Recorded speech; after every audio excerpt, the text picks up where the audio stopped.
Mirtemir. Taxallusi. Asl ism-sharifi Tursunov Mirtemir. O'zbek she'riyati taraqqiyotida o'ziga xos o'rin tutgan shoir sifatida tan oldi. Mirtemir Tursunov 1910-yilning 30-mayida Turkiston shahri yaqinidagi qishloqda tavallud topadi. Eski maktabda ta'lim olgach, Toshkentga kelib, Almei nomidagi namuna ish maktabi hamda O'zbek erlar bilim yurtida tahsil oladi. 1929-yili Samarqanddagi Yo'ldosh Oxunboboyevning kotibi bo'lib xizmat qilgan va ayni paytda Akademiyaning til va adabiyot fakultetida o'qiy boshlaydi. U shu yillarda Qizil qalam adabiy tashkilotining a'zosi sifatida Botu Oltoy singari millatchilar bilan aloqada bo'lganligi uchun GPU tomonidan hibsga olingan. Bu 1932-yilga to'g'ri keladi. Qamoqdan ozod bo'lgach, Yangi hayot gazetasida adabiy xodim, Respublika radio qo'mitasida bosh muharrir, Uz davr nashrida muharrir, opera va balet teatrida adabiy emakdosh, Yozuvchilar uyushmasida bo'lim mudiri va maslahatchisi, Badiiy adabiyot nashriyotida muharrir lavozimlarda xizmat qilgan. Mirtemirning Shu'lalar qo'ynida, Zafar, Qaynashlar, Kommuna, Tong, Kipriklarim, Yodgorlik va boshqa she'riy to'plamlarda intim va ijtimoiy lirikani sara namunalarini o'rin olgan. Shoir qalamiga mansub Dilkush, Suv qizi, Oysanamning to'yida, Surat dostonlari va Qoraqalpoq daftari she'riy turkumi Mirtemir tasvir imkoniyatini nechog'lik keng ekanini ko'rsatib beradi. 30-yillar o'zbek she'riyatida doston janri katta mavqe kasb etadi. Mirtemir ham shu davrda Borot, Hidir, Dilkusho, Suv qizi, Oysanamning to'yida, Qo'zi kabi dostonlarni yozadi va ularni aksarida oddiy mehnat ahli vakillari obrazlari yaratiladi.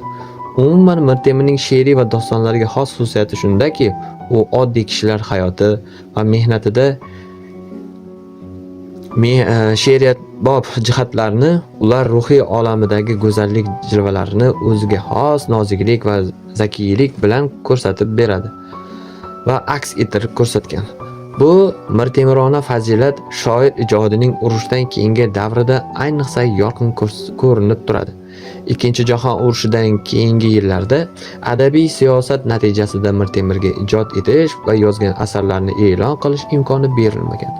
Natijada u tarjima va tahrir ishlari bilan shug'ullanishga majbur bo'lgan. Qoraqalpoq she'riyatidan qilgan tarjimalari va Qoraqalpoq daftari she'riy turkumining katta muvaffaqiyat qozonishi Mirtemirning erkin ijodkorlar safiga qaytish va ijodiy yasharish sababchisi bo'ldi. Qoraqalpoq daftarida namoyon bo'lgan xalqlar o'rtasidagi do'stlik va hamkorlik g'oyalari shoirning Qozoq, Qirg'iz va Turkman diyorida qilgan safarlari ta'sirida yozilgan she'rlarda katta mahorat bilan davom ettiradi.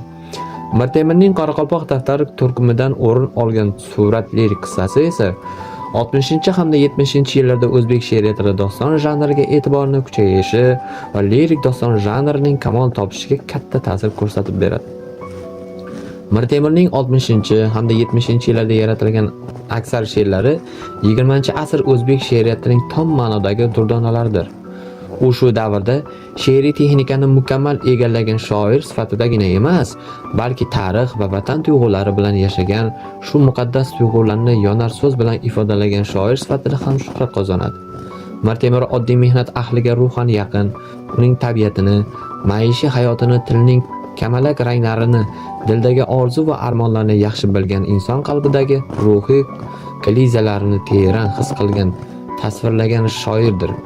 Mirtemirning chin ma'noda xalq shoiri, milliy shoir bo'lganligi uning ayniqsa Betobligimda, Bitta o'zim bilaman, Toshbu, Bulut, Onaginam, Shudring, Varqut, Yali, Ratti, Armon, Shirildoq, Sutdek oydin, Men kelgum, Hayda, Ona yurtim, Ona tilim, Ko'klamda, Pattining hasratlari singari o'zbek ayollariga xos mehr-muhabbat, or-nomus, malohat, sabr-toqat va mehnatsevarlik fazilatlari kuylagan she'rlarida o'z tajassumini topgan.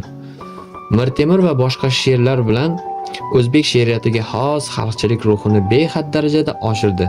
Ayni paytda Mirtemir she'rlari sujetligi, ta'sir etilayotgan zamon va makonning aniqlik, lirik qahramon ruhiy olamining yorqinligi va bokiraligi bilan ajralib turiladi. Mir Temurning qo'shiqlari she'riy ijodning muhim bir qismini qo'shiqlar tashkil etadi. Shoir Katta Farg'ona kanali qurilishi bag'ishlangan Yali, shuningdek Bog' ko'cha, Bir go'zal, Qora ko'zli, O'ynasin, Boqishi, Ustuna singari qo'shiqlari bilan o'zbek qo'shiqchilik san'ati ravnaqiga bebaho hissa qo'shadi. Shu bilan birga Mir Temur bir qancha publitsistik va adabiy tanqidiy maqolalar muallifi ham sanaladi. Mir Temur o'tgan asrning 60-yillarida o'zbek she'riyatiga kirib kelgan hamda kirib kelayotgan yoshlarga ustozlik qilib, o'zining adabiy maktabini yaratib beradi. Badiiy tarjima Mir Temurning ijodiy faoliyatida katta o'rin egallaydi. U Abay Maxtumquli, Burdoq she'rlaridan tashqari qirg'iz xalqining Manas eposini hamkorlikda, Shota Rustavelining Yo'lbars terisini yopingan pahlavon hamkorlikda, Aleksandr Pushkinning Ruslan va Lyudmila, Oyim qiz qishloqi qiz, Lermontovning Ismoilbek, savdogar Kalashnikov haqida qissa, Nekrasovning Rusiyada kim yaxshi yashaydi kabi doston, qissa va ertaklarni, Geni, Gorki, Pablo Neruda, Nozim Hikmat, Samat Furg'on va boshqalarning she'rlarini o'zbek tiliga mohiralik bilan tarjima qilgan. Kermen va Ulug'bek operalari, Natalka Paltovka, Bayadera, Keta va Kote singari musiqali dramalar Mir Temur tarjimasida o'zbek tilida sahnalashtirilgan. Mir Temur Hamza nomidagi O'zbekiston davlat mukofoti, Berdoq nomidagi Qoraqalpog'iston davlat mukofoti laureati, buyuk xizmatlari uchun orden bilan mukofotlangan. Toshkentdagi ko'cha va Andijon viloyati Bo'z tumanidagi maktablardan biri Mir Temur nomi bilan ataladi. Shoir tug'ilgan eski Qor qishlog'ida Mir Temur uy muzeyi ham tashkil qilingan.